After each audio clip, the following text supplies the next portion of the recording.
People say there is a first time for everything. A first kiss, your first car, the unrequited first love. However, what does this mean in the grand scope of things? Are firsts more monumental because they are the first, or do we get better with practice? Do we remember our firsts as more important than they actually were, holding on to that magical moment as a mark of our past and future selves? Do our firsts outshine what comes next? On A First Time for Everything, we will explore with our guests their firsts and how those impacted the seconds, thirds, and even countless times after. Is the first the best or merely the beginning? Or worse, was the first the last because it was so bad?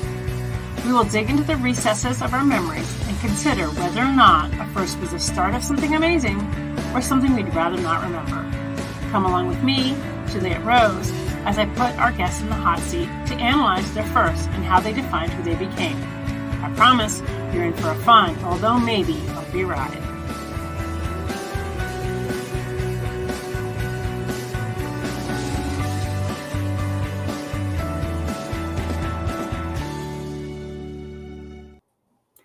Hello, everyone. Welcome to a Sunday afternoon, and thank you for tuning in. We did have to reschedule this chat because of Helene on Thursday night. Both Deb and I were in the path, so we decided it was probably smart to just go ahead and hold off until we knew that we were both going to come out okay, which we did. And so we appreciate everybody tuning in at a different time. And please feel free to give us a like, give us a star as well. Again, I'm your host, Juliet Rose, and today we're talking with Debra Parmley. And Debra, why don't you tell us a little bit about yourself, your books, and where people can find you? Okay. I'll start off with, I'm Debra Parmley, and I'm a multi-genre author. My name can be a little hard to spell, so I have it down at the bottom there. And I'm a multi-genre author who started out traditional and then eventually became indie. So I've had a whole lot of firsts. It's a lot to list. So rather than taking up the beginning with the whole listing of the things, I do want to mention that on that website, I have a career highlights list. And honestly, I have trouble keeping up with it. So I started listing it for myself and then went, oh, you know what? This would be very helpful. So I just put it on the internet. Why not? Right? That's the way to go. Yeah, that's where people will find it. Exactly. So you have kind of an interesting trajectory. I do too. And so I definitely want to talk to you a little bit about that. You said you were first traditional. So talk a little bit about that and then why you decided to go indie. Okay. So my first book in ebook came out in 2008. And at that time, indie really wasn't around. But I had an interesting intro into the traditional world. My first novel, first one I wrote, which was originally titled Gone to Texas, was in a contest called the American Title II, and it was put on by Dorchester Publishing and Romantic Times Book Lovers magazine. So there were 10 of us competing for one publishing contract, and readers would vote online, and then every month 2 of us would get kicked off. So I made it to the second round, and then got kicked off, and then got an agent, which I have to say the agent part was pretty easy. I had several agents looking at it because, in a sense, Dorchester had vetted all of us by saying one of these will win and we will publish them. So they had kind of vetted us. So agents were anxious to, of course, sign us. So a year later, he sold the book to Sam Hain Publishing. And it came out in ebook in 2008 and then in print in 2009. Now, it came out and through the contest as A Desperate Journey, so it was a different title. I eventually got rights back. I've republished it, and I've made the title Gone to Texas, A Desperate Journey. So readers aren't confused. And the one I have out now in ebook, paperback, and large print hardcover is the original manuscript as I wanted it to be written. The agent had me do a thing I don't really do, and he had me write a prologue. And he wanted me to put more sex. Everything was, sell, sex, whatever. He would say, sex it up. I'm like, okay, whatever. Anyway, I think it would have sold irregardless because it didn't have that in the contest manuscript. So that was his take. Back then, I wasn't strong enough in my confidence to say, no, take it as it is. And so when I got rights back 7 years later, I was able to take that out and make it back to where it should have been in the first place. So my intro was very different. Prior to that, I had been doing the typical thing of sending a manuscript in and getting rejection and tweaking it and making it better and sending it in again and on and on. So the contest launched me, and I'll always be thankful to, they've both closed doors since, but Dorchester Publishing and Romantic Times Book Lovers Magazine basically launched my career. The agent I fired, my first call story, which everybody used to go around and tell their first call story because you didn't have indie. And I wouldn't put mine up on the internet anywhere because my call story was very strange. So I got the call. He said that they would like to publish my book. And I'm looking at the letter on my desk, which says I'm severing the contract with him. So in taking the offer from Samhain, I had to stick with him long enough for that ink to be dry. And the minute the ink was dry, the letter went out. So I fired my first agent after I signed the contract. And he was later blacklisted, so that turned out to be a good thing. So I've had a lot of firsts, and some were really good and some were not so good. But with each one, good or not so good, I've learned and grown. And it's a very different world that I inhabit now because that traditional world is pretty much, it's gone. It's kind of morphed a little bit. It's not what it was. So even though it's there, it's not what it was. For sure. Yeah. And it's interesting because I have similar, I didn't have an agent, but I fired my first publisher, and this was back in 2006. I had a publisher. Yes. And just wasn't happy with how I was being treated in general. Like signed that contract, and then they were treating me kind of like very disregard and like couldn't give me timelines. And so I did. Since then, I have fired another publisher. So yes, and this is why I went indies, because I actually have had a total of 4 contracts over the years fall through. Yes. Where I've either had to fire or I just never heard from them again, or they folded or whatever. So that's why I went indie. So I love hearing that, because I think a lot of people think that that we haven't tried traditional. And I think, and some people haven't, and that's fine too. I totally embrace that. But for some of us, we did, and we got pretty burned. Yes. And so we were like, we're not doing that anymore. Or the other thing that people assume is that we're doing this because we can't do the other. Right. I actually went on to write for 5 small presses. I was traditional for 5 different publishing houses, and I've had PR people, and I've had all the things. And at the end of the day, are they paying you for your work? There's several big questions, I think, for authors, whatever they choose to do. One is your distribution. If they can't get your book, they can't buy your book. That's a given. And not every distribution is the same, even with different publishers. Second, of course, is promotion, of course. And third is rights. What rights are you selling? When can you get them back? And I'll say this, I got myself out of several contracts with publishers because they did not follow the contract, which gave me an out. And in one case, I had 4 books with one publisher, and I wanted an audit of the books because I knew how many I'd signed, and my royalty statement did not match it. And I said, all right, I want an audit. Rather than give me that audit, in less than 7 days, I had rights back to all 4 books. So there are ways to get out. You live and die by the contract. So whatever the author chooses to do, just be careful what you're signing. So definitely. And I like to give a couple promos on this. I always say, 1, be aware of writer beware. Everybody should know that. Check that if you get a contract, definitely see if she's already maybe written anything about writer beware, or about them through writer beware. And if not, you can always reach out to Victoria. She's very, very responsive and very helpful. I have on a couple contracts with her, reached out. My other one that I would say is I recommend people be members of the Authors Guild. They are very, very supportive of authors, indie and traditionally published. And when I had to break contract with this one publisher, he was being very evasive and he was out of the country. A group of us had to. They stepped in, gave us breach of contract termination letters, helped us get that to that, helped us record everything. We were able to get our rights back. So I always say to people, if you are going to go the route where you're working with somebody else, a third party, be aware of your protections in place too, and never feel like you're locked in forever, because you're not. Exactly.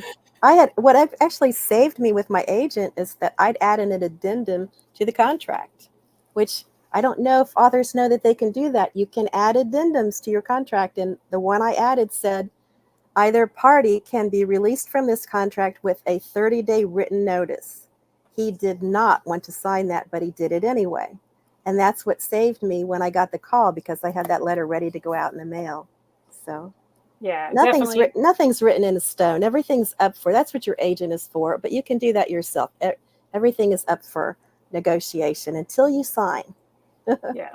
And even after you sign, if they're breaking the contract, then they do quite often. I mean, when we dealt with the thing we were able to get him on was even just timelines. He just wasn't meeting any of his own timelines that he had set in the contract.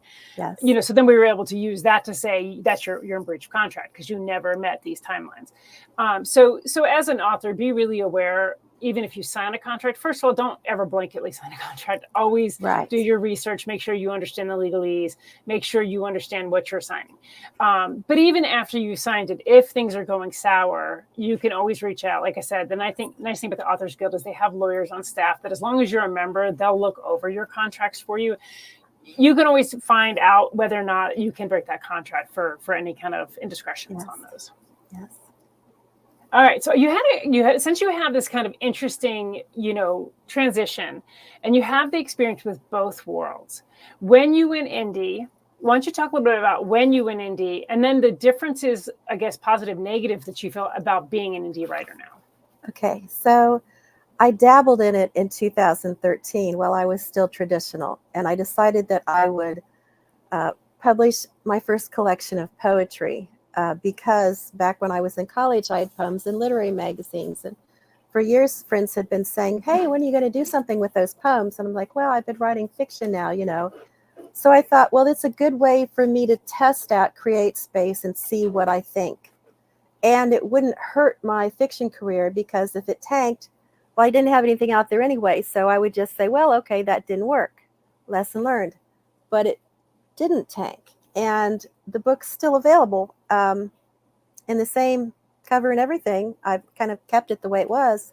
Then as things gradually changed, because with my first contract signed in 2007, by 2014, contracts were ending. Their 7-year term was up. I was getting rights back. At that point, I said, hey, they're edited. All I need is a new cover and an ISBN number. Why would I split my profit when they don't really have to do much, right? So that was my next step, was to start putting the books back out. And I went, oh, hey, I kind of like this. And then from that, it was, well, I could hire my own editor. I already have my own cover artist. I already have bought a bunch of ISBN numbers. Why don't I just hire the editor?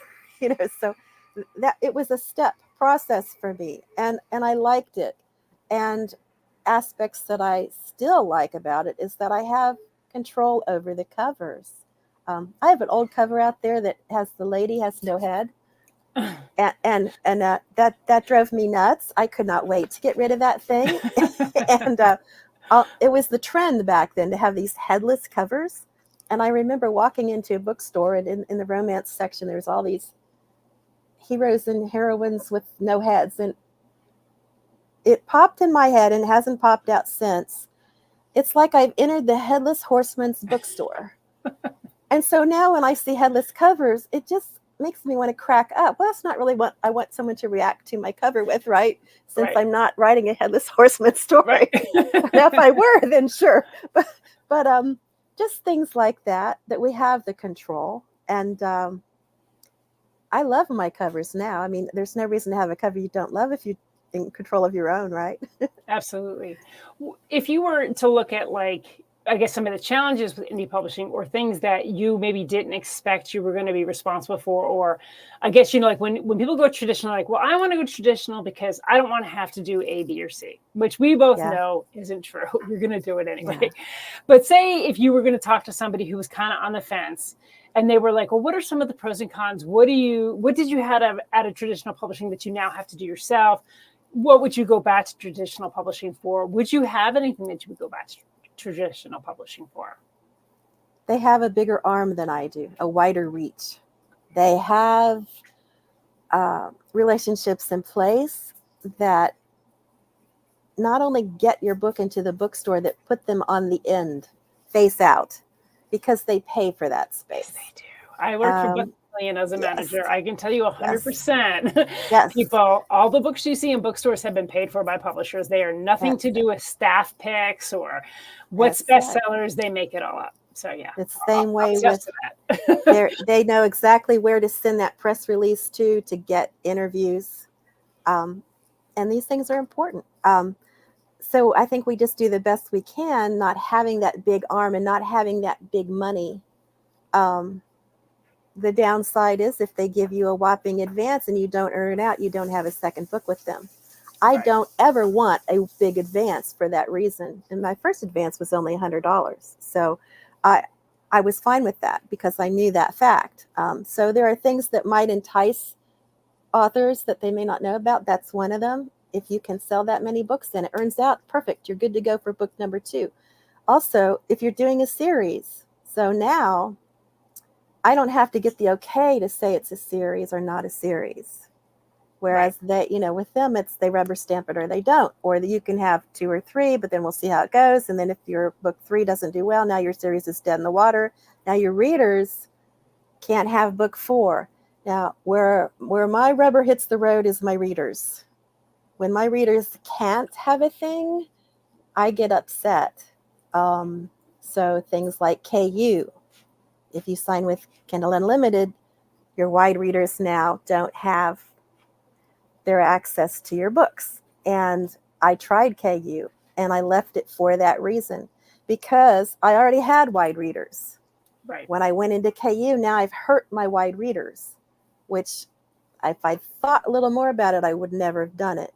Everybody was saying that's where the money is, and it does have money. Then I also had an experience with Kindle Worlds.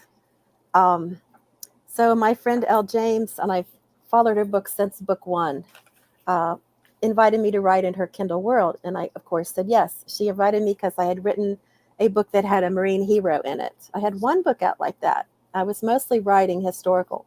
But I had that one. And she said, would you be interested in writing in my world? And I said, yes. Brotherhood Protectors is different armed forces that become bodyguards. And I'm like, I would love to write in your world. I like these books. I did.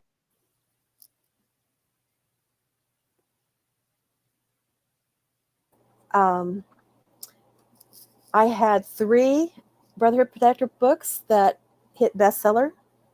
She introduced me to Susan Stoker, who invited me into her world. I had 2 in her world that also hit bestseller. Then Kindle Worlds closed and no more bestseller, because they have the big arm like the publishing house. They can push those books. So that's not to be discounted. That big arm can help you. It's not the same playing field. I'll just admit it's not. I'd like it to be, but right now it's not, still not. There's pluses and minuses to both. There are a lot of authors out there that are hybrids that are doing both for that very reason. At a certain point, both authors put the worlds back out under their own publishing houses. So I am technically with my own house and then with just Elle's now, because the 3 books I had in Susan Stoker's world, hers are all SEALs, Navy SEALs, they didn't make enough money for her to keep them in her world. So there is also a downside to indie presses, because some indie presses still want you to make a certain amount of money. And she said, I think you'll do better with these if I send them back to you. And I said, yes, please, and thank you. Then I took those 3, pulled her world out, moved it from California to Virginia Beach, where SEAL Team 6 is there, made a new world with some new characters carrying the same main hero and heroine, and I've got my own seal world now out there. Um, and I'm excited to have that. So sometimes you have to rework a story if that happens. So my advice on writing in someone else's world is, if you're doing that, make sure that you have enough of your own in there, and I did, that you can do that if you have to where if you pull their characters and their world out, you've got nothing left. Well, you might as well write a brand new book as do that. But you can kind of save your story people if you can just move them and say, okay, they're here now. And it's a little bit odd. I've had to come up with a trifold book list because I had so many books come back that have new covers, same titles, that my readers were getting confused. So I thought, okay, I need to come up with something here that can help. And the trifold book list is big enough that I can have all the titles listed and also have what's out of print, what's not.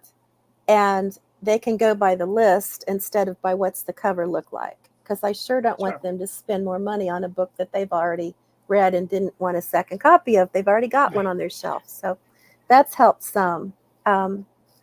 It's a lot of navigating. It is. It's just a lot of navigating and different variables. Yeah. It is. And I think it sounds like you definitely have, kind of worked a lot of that out. And I think that's, important for, say, new authors to hear. Yes. Because what you're saying, what sounds good, is that you're saying, I took back control and I've kept control. And when I've given it up, I've made it away so that I could take it back. And I think that's really important, because I think sometimes we get so starry-eyed when somebody else wants our work that a lot of authors give more than they should, more control over their own work than they should.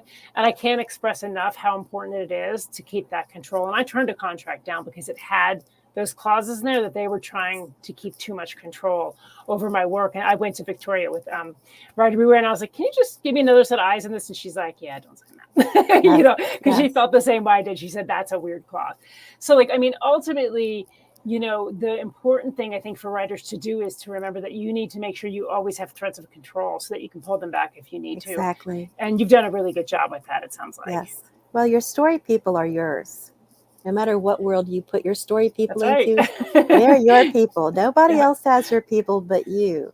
So you must keep control of your story people. Well, I mean, they're their own people too. Because if you try to control your writing your story person too much, they will revolt. Your character revolt is not fun. Totally. Yes. So let's kind of go back. So first of all, how many current projects or how many things do you have out there that you published? Goodreads, let's see, if we count in print, out of print, anthologies and all that, 44 up on Goodreads. Okay. But Amazon, I think, is right around 27 or 28. I used to be better at these numbers, but they eventually you start fluctuate. To it's a lot to keep up with. Yeah. They do, especially like you do, like me. I put stories in anthologies and stuff like that too. So I think, okay, for this, the magazines, and then I did this, and then so it's a lot to keep track of. And that's just fiction. And that's just fiction. I was actually a nonfiction writer early in my career, and then I switched to fiction. So right, I write for magazines too, so we won't even go in that realm. Exactly, but I'm counting those. Because that's like a whole other thing. Because we're counting books only right now. Right. So going back, let's kind of talk about it first. So when did you first know that you wanted to be a writer, and what was the first thing that you really focused on and put out there? Well, I was making up sing-song rhymes as a child, and my grandmothers kept saying, you're a poet, because I would just make things up, just little, it was all imagination stuff. But I don't think that really sunk in. But I loved having stories read to me. And my best friend, my oldest girlfriend, I'll say, she grew up across the street from me. Like, we knew each other when we were in diapers that long. She said she remembers me saying as we were playing that I want to write stories when I grow up. I don't actually remember saying that, but she remembers it. So I'll say it was probably really young.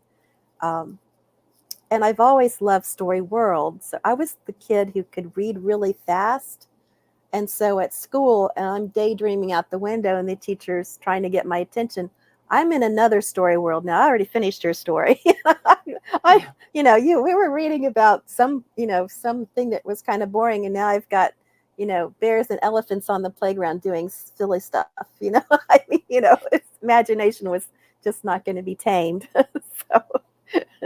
I'm going to pop this up real quick. Anita says, yeah, the books start to meld after all. Talking about how many books you have out there. And yeah, you're like, how many is that? 32? Right. I don't know. It's all good. Yeah, which is a good thing. It is. It means that you're, committed to your craft and you're continuing to put it out there. So yeah, you eventually do lose track. I was having this conversation with my husband about like how you even start losing track of like facts in your book. So you're like, I actually have to go back and look to see. Someone says, I read this book, and then you're like, let me look. Hold on. Yes. And with series interconnected with other characters, it gets even crazy. To even write in one of those Kindle worlds, I had to have their story Bible, their series Bible with all of their who they are and what they were and how they connect and which books they're in. You can't keep up with all that without that. You can't. So you can't. that's a little complicated to write in those. It's a beautiful one with all the strings and the post-it notes. When it's your own, even then you can't always. And I'm doing multi-genre, so I'm not even in that same world all the time. Exactly. I'll do one book and then I'll do a different book. So yeah.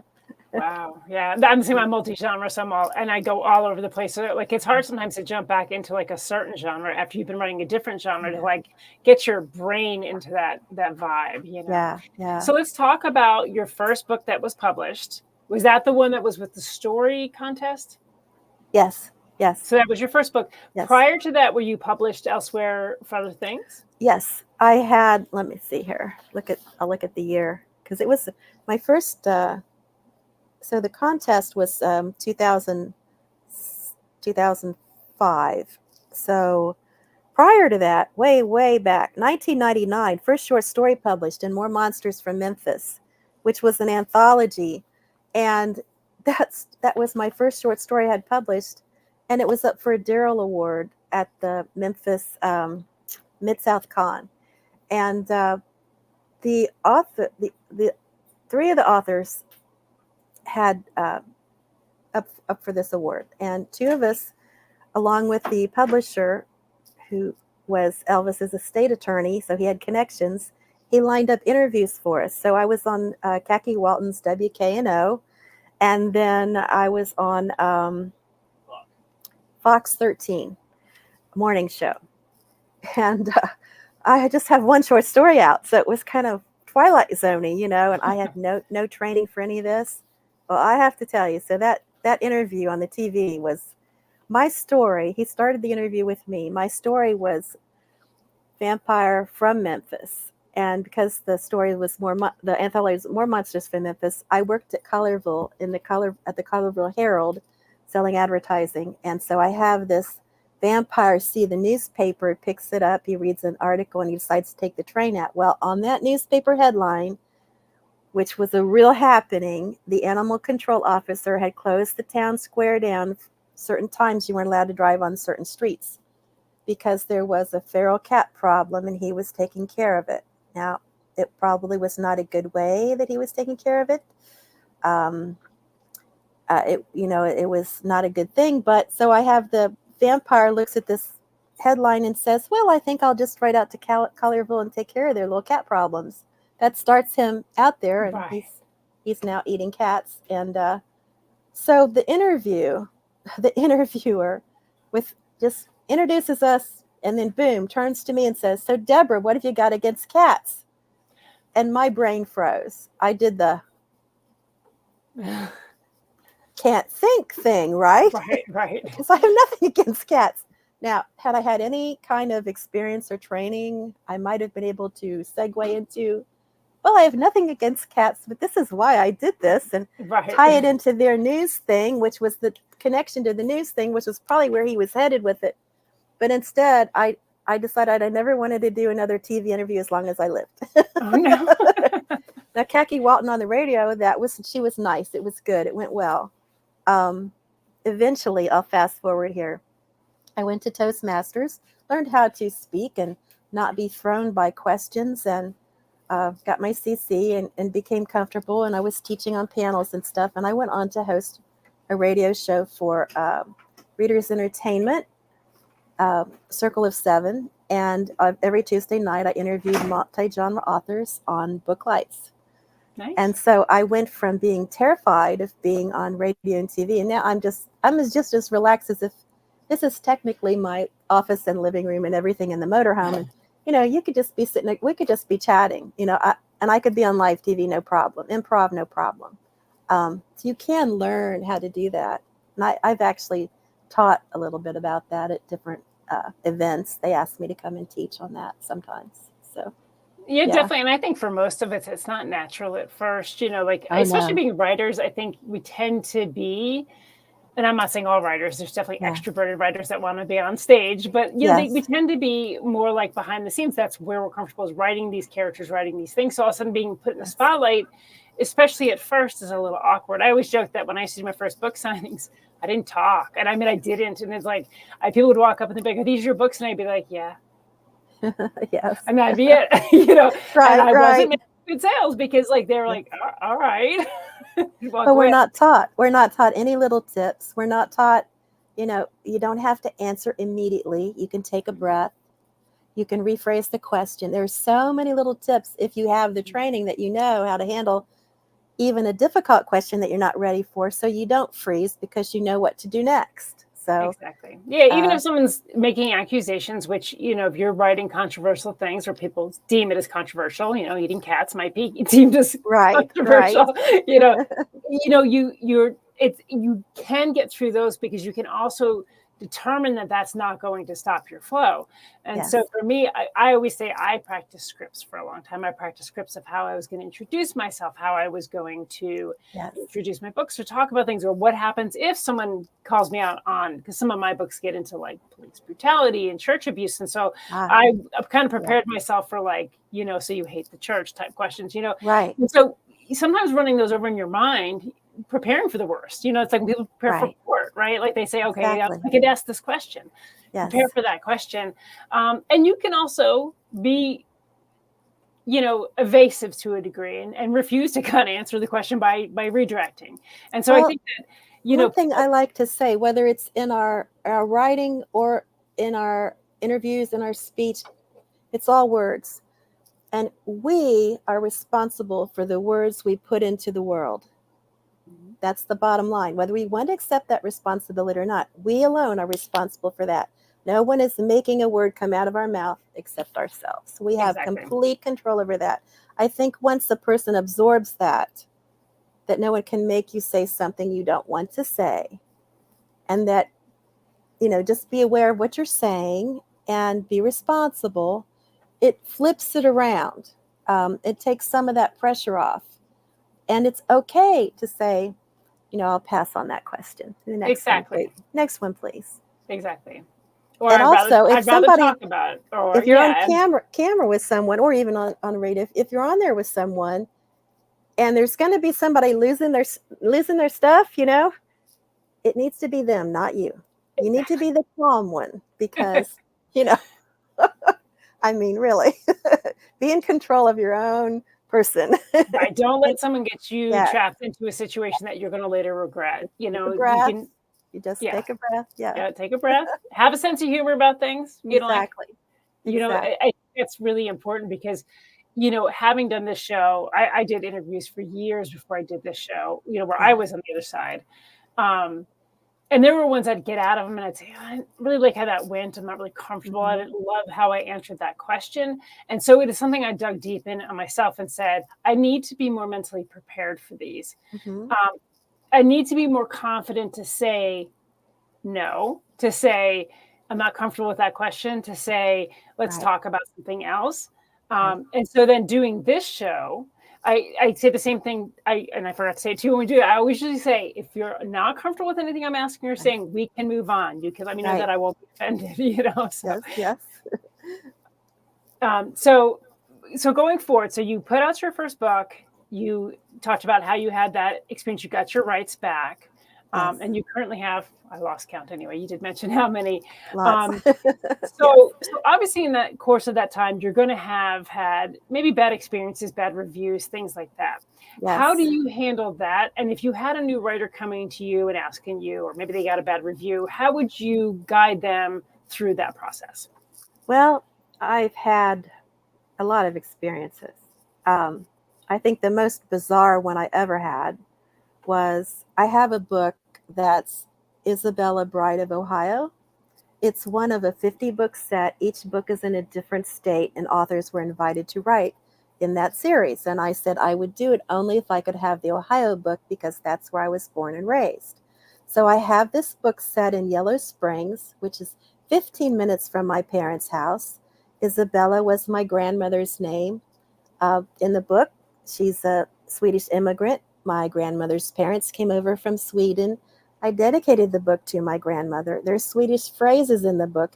There's really no other book I've written that has any kind of a family connection to the degree that this one has. And yet, a review on Amazon went out and said that this sounded like another book that they'd read and implying that I had plagiarized. And I'm looking at this and looking at the other books and going, really? Of all the books you decided to attack with this accusation, you've picked this one? Like, that's mighty curious, I didn't have to do anything because my author friends and readers who saw that, all I did on Facebook, I said, this is a curious thing to me because, these facts, here's the facts about the book that I put in there. I said, I'm not quite sure why this person would think that this book is like any other book out there, really. Right.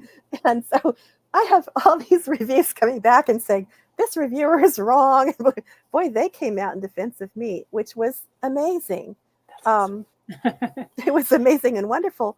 But just bizarre things like that have happened. And the thing is, I think writers need to know that when your books are out in the general public consists of all types of people. So a certain percentage of them are not going to be nice. Some of them might even be criminals. I mean, because we were talking the general population here. I think we can't let one review get to us. It's just one review. It's just one person's opinion. Now, the other thing about reviews is that I like to think of books like ice cream flavors. Some people prefer strawberry to butter pecan. Some people cannot abide butter pecan. Some people are allergic to strawberry. There's all kinds of reasons people do or don't like a different book. And that's okay. I'm just glad they read my book. Right. If it's not their flavor of ice cream, that's okay.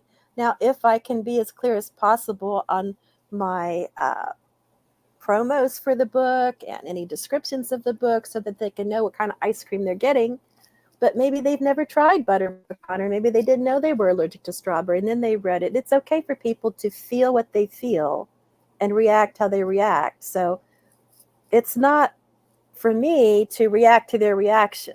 You know what I'm saying?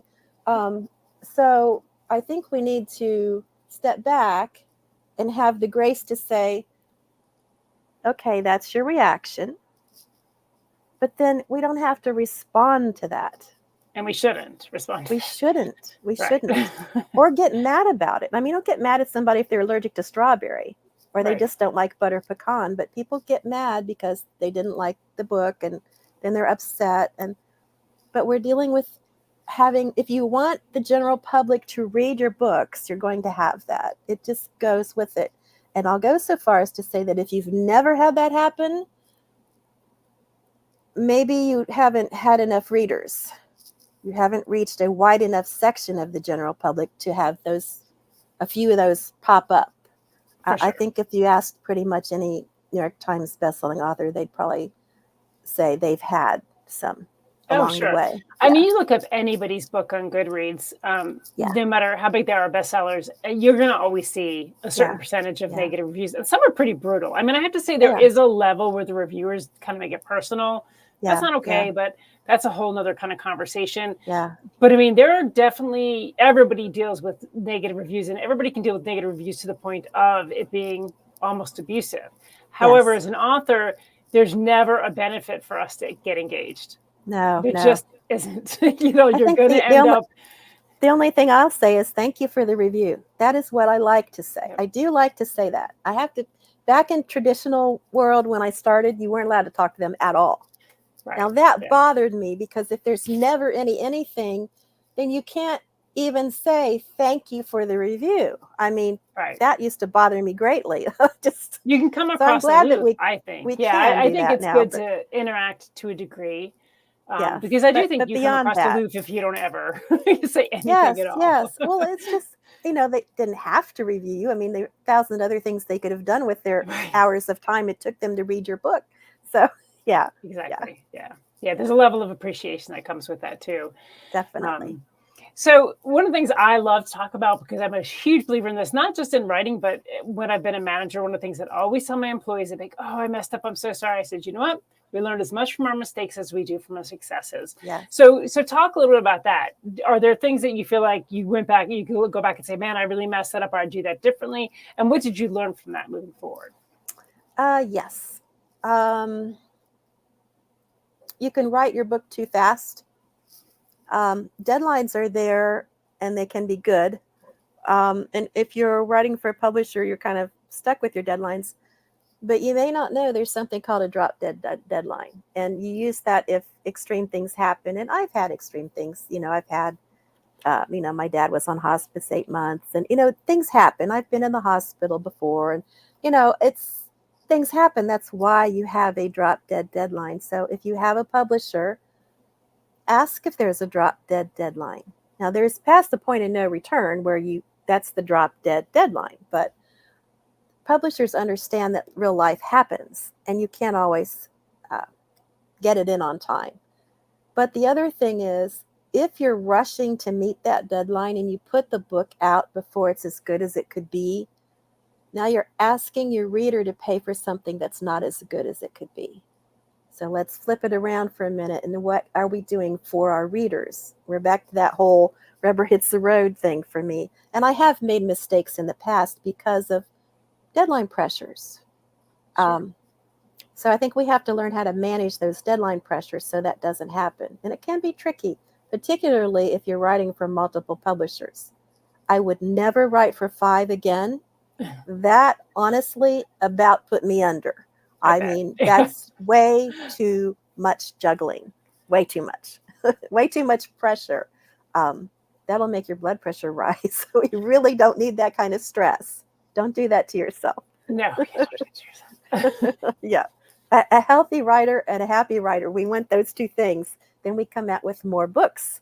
It's kind of the opposite of what the hamster wheel of, more books faster. Right. Well, are they good books? Are your readers enjoying the books? Are you now turning them out so fast that the ones at the tail end are not so good? I mean, what are you asking your reader to pay their hard-earned money for, basically? Exactly. And the motivation for speed isn't always quality. And I think that's something, especially, being indie helps that because we get to set our own timelines. Yeah. But sometimes you can get pressure from readers who are like, well, when's your next book coming out? And you're like, I'm working on it. They're like, well, when's it coming out? Like, you're like, I'm working on it. Like, do my best here. So we do have those pressures, those external pressures that sometimes, we feel like maybe we should speed up the process, but ultimately it's still our name on that book. It's still our characters. It's still our creativity. And we still, in a way, have to answer for what we're putting out into the world. Right. And so I think that's really important for people to understand. It's like, yes, everybody can give you timelines and deadlines and pressure, but ultimately you have to make that call that you're happy with the quality of what you're putting out there. Yes. Because we've all seen the rushed books. And I'm not talking about just indie. I've seen rushed books where you could tell the writer had a certain amount of quota they had to fulfill, because all of a sudden it's like a little slappier, and maybe like you find plot holes, and then you're finding more, grammar mistakes, and you're like, you can tell it's because they were being pressured to kind of get it out there. Exactly. So yeah. Exactly. Yeah. Very cool. So let's kind of talk a little bit about your books, because I know you have a lot, but you said you're multi-genre. So what are your primary genres that you write in? So I've become most known for military romantic suspense. And I have that SEAL series that I mentioned. That's the Green Brotherhood. I've got those 3 out. I have to come out with a book 4 in next year. My stuff took a setback because in summer of 2023, I had a stroke. And when I came home, I couldn't even read a straight line because it's in the balanced part of my brain affected vertigo. My vision was, and I finally, to where I can read and write. So all of my stuff got put on hold. My reader's been very understanding about that. But that's the Seal series. Then I have 7 books in L. James Brotherhood Protector series. Then I have a few that are not in either of those series that are also military suspense. I have a 1920s series, historical romance. Ooh. And those are each about a different flapper. And the third one's going to come out here in November. So that's my next one coming out. They're interconnected, but you can read them out of order because they're interconnected, but they're not necessarily sequential. They're about each woman. Right. So I'd like to think that my reader can pick up whatever book they pick up, and if they like it, then, or maybe one character drew them, but the other didn't. So book 1, if it was Grease, she's like Sandy. She's 17, turning 18, never been kissed, wants to cut up her hair, cut up her corset, cut off her hair, become a flapper. Book 2 is more like Rizzo, and her name is Suki, and she dances in a club that's owned by one of Al Capone's buddies, and she becomes a gangster's mall, and she's had boyfriends, so you can see the differences. Right. Book 3 that's coming out, she's coming to America from Spain, and she's joining her brother in Miami, where it's a different flapper. So each woman is individual. What I see a lot of 1920s is what I like to think of as more of a caricature. Like, this is the flapper, this is the gangster. It's more like a Dick Tracy kind of thing, right? Yeah. But women exist in all different shapes, sizes, ages, occupations, families, cultures. And the 1920s happened across the board for so many of them that what I want to do is show each woman in her individual story. And the theme that runs through it all is they want to their freedom. The 1920s was a great time of women having more freedom and sometimes really wrestling to get that freedom. So that's what draws me to it. I think it's a fascinating time period. And slang became common during the 1920s. So just a whole lot of changes happened. Just the simple women voting was, so, and can drive a car and can, all the things. So it's fun to write that. Back when I was with Traditional Press, they wouldn't take a 1920s. Really? Yeah. I finally talked one into doing it. And I think the only reason I talked them into doing it is that she saw me at a convention pitching to another publishing house and said, what are you doing? She goes, what have you got? She says, we're interested in publishing all your work. And I grinned and I said, well, I had this 1920s idea, but I didn't think you'd want that. She goes, no, we'll take it. She said, we'll take it on spec. Just send it in. It was my only story I've ever sold on spec, which I didn't even know you could sell on spec. But, and I think that's the only reason that book came out. Wow. But anyway, when I got rights back to that, I could start the series. Trapping the Butterfly. That was the one about. Okay. 17, that sounds 30, really 18. fascinating. Yeah, I love that. I'll have to take a look at that. I love historical fiction, especially the women-based historical fiction, because then you get a really good kind of picture of things from that. Oh, yeah. I stayed in the Arlington Hotel in Hot Springs where it's set and actually took the baths. It's a national park there. You can go to one of the old bathhouses just like it was and take the baths. And so I actually got to experience that. That was fun. Fun research. Yeah. Research can definitely be fun at times if you get to actually go do something. One of my newer books, Vague Directions, is actually urban fantasy, and it takes place at a.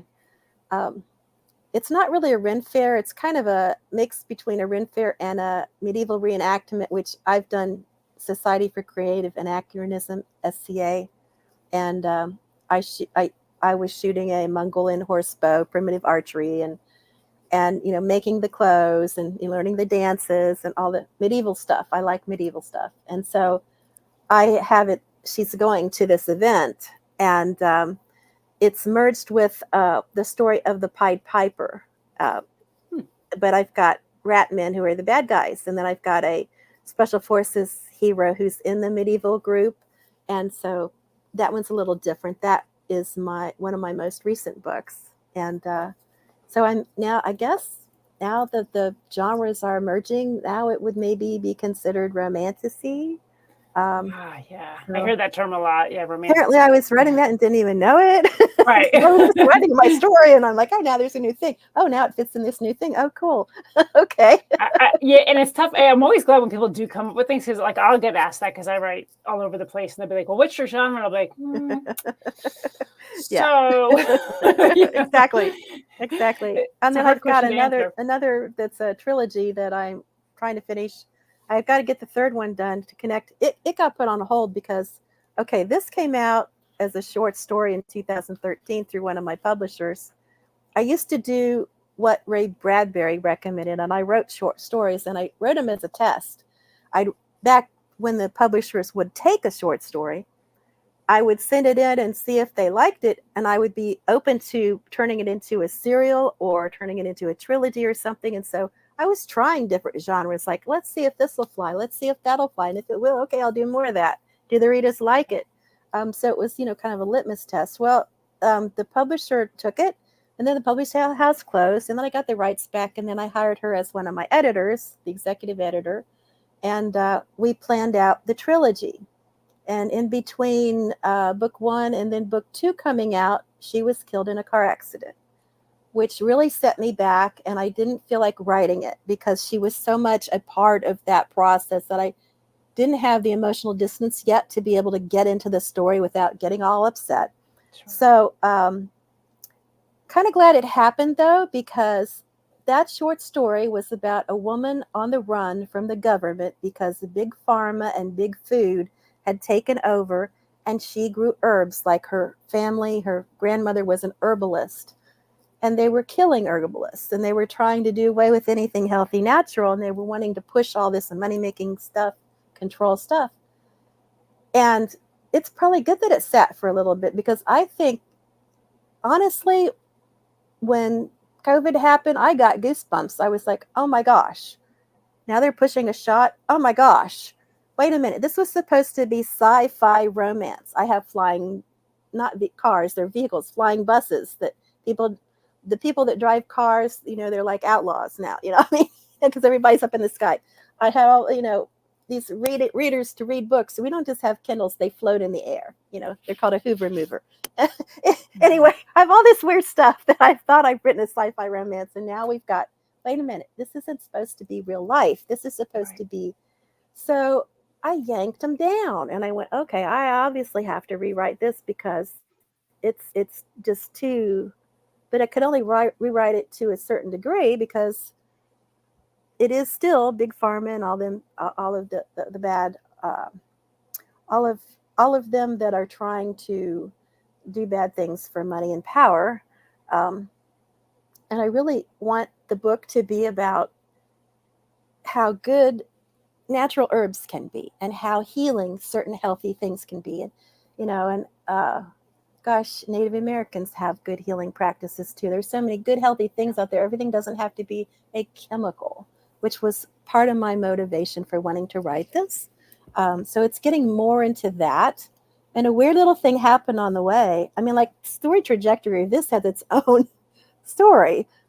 So for fun and to try to kind of relax, I was invited to write in an Area 51 anthology.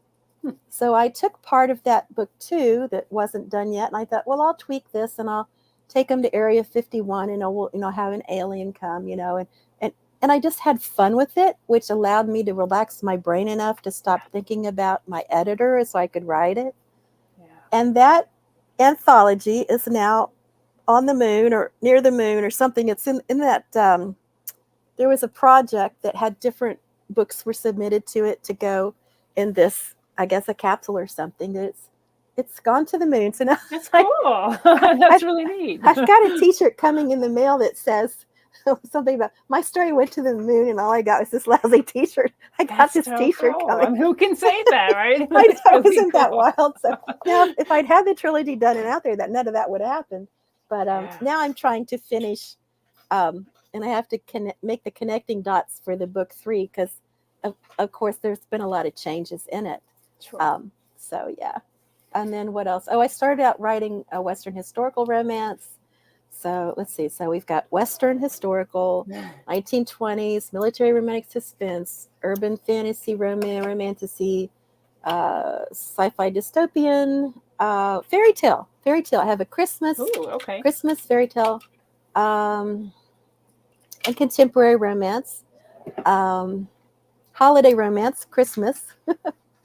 I used to think I could write anything, and I can try writing anything, but things will creep in because there are things that just creep in because that's the kind of writer that you are. Exactly. So I thought, well, I'm going to write this sweet holiday, romance, just a Christmas romance. So I'm writing this, and it's a cover model guy and a writer, because I do a thing called Cover Model Corner interviews, which I've done for years. I interview these, and people have been saying, when are you going to write one and make a hero cover model? You meet all these handsome guys. I'm like, okay, when I meet one that I think is okay, I'll do that. Well, I met one that did a lot of work with children who have cancer, and so I thought, aha, now I have my idea for my cover model guy. So I'll make a nice, sweet romance, and she'll go with him to give out the Christmas presents. It'll be like a Hallmark kind of thing. Well, that worked until his ex-girlfriend date that he'd only been on a few dates. I don't know if we want to call her a girlfriend, but ex-date decides that she will climb down his chimney while the heroine is over for dinner at his house for the first time. And she gets stuck in the chimney, and the fire department has to be called because she's a stalker. And at this point, I kind of sat back and went, okay, not Hallmark. No. Apparently, you're going to have stalkers. You're going to have these villains are going to come in no matter what you think you're writing. Because I always have had either. I tried the same thing years ago. One of my first books that I wrote, I tried to do a romance. I was like, let me see if I can do it. Couldn't. It ended up having these dark twists and stuff like that. Whatever. So that's why the romantic suspense is so strong with me. And but even my westerns, like they have gunfights. My books have fights. If I don't have, it's not that I like watching Hallmark, but but I just can't write that because I get bored and things come in anyway. And now I'm having fun. I'm rolling with it, so there's going to be some action and adventure and probably a fight scene of some kind or the stalker or something. And I had one that came out in December, which has a serial killer. Now that one took me 3 years to write. That was tough going because I had to research. And because I write in third person, and I have a little bit there in the serial killers, it's really rough to write a serial killer. Maybe not for everybody, but for me it was. And it's not the kind of thing I could do in the evening. It's not the kind of thing I could do before 3 o'clock in the afternoon. And then I need to cleanse my brain. And the same thing with the research, whether it was reading a book about them or a movie to try to figure out how these folks think so I could write the story.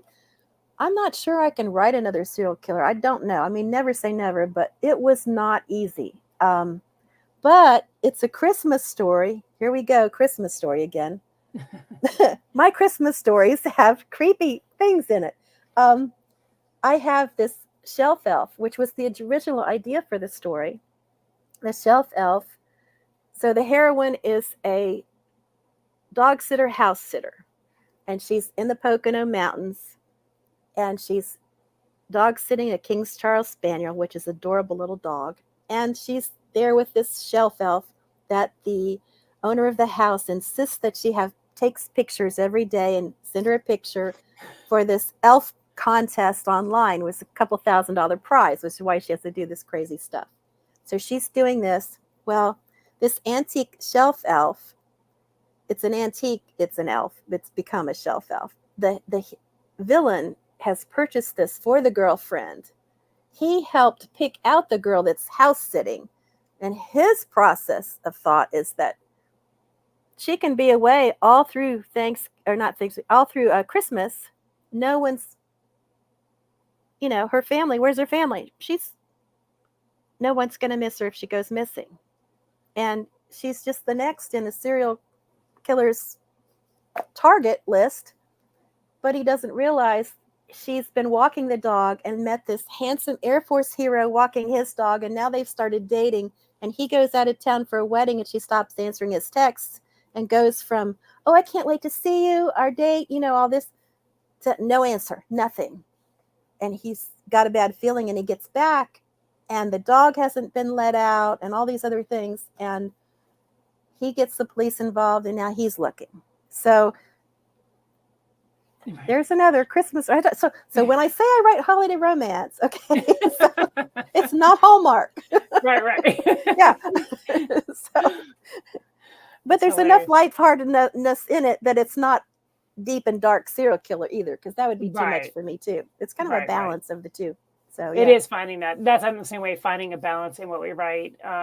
Because even just trying to write and get something out there, like I can't write really heavy stuff because I'm like you. Then I have to cleanse my brain or I take it to bed with me. Not a good thing. But looks like we actually are out of time. So let me have you introduce yourself again. Tell people where they can find your books and if you have any events or anything coming up. Okay, yes. Okay, so I'm Debra Parmley and my website is right there. And I have nothing in 2024 except for online stuff, but I have signed up to be an author on the Love Lit cruise, which goes out of Miami in February. It's a smaller type of venue.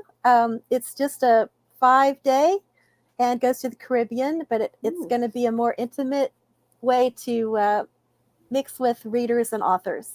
And there's only 9 of us, so that might be fun. Then also in January, I'm at the, what's it called? It's in Florida. There's an event in Florida, and my mind has gone blank. January 31st and February 1st, Gainesville, Florida. It's in Gainesville, Florida. Okay, so is it on your website? So if people want to look for it, they can go to your website. I'm going to make sure it is at this point. Yes. Yes. That would be good. Sorry about that. You get the it happens. Your brain sometimes just goes blank. You're like, it does. It's like when you drive away and you remember the person's name, and then it's too late. But so check out Debra's website to see any of your upcoming events. And we really appreciate you coming on the show today. This has been a lot of fun. And for our listeners, thank you for tuning in. Feel free again to give us a like and tell people about us. And remember, it's always time for Go Indie Now.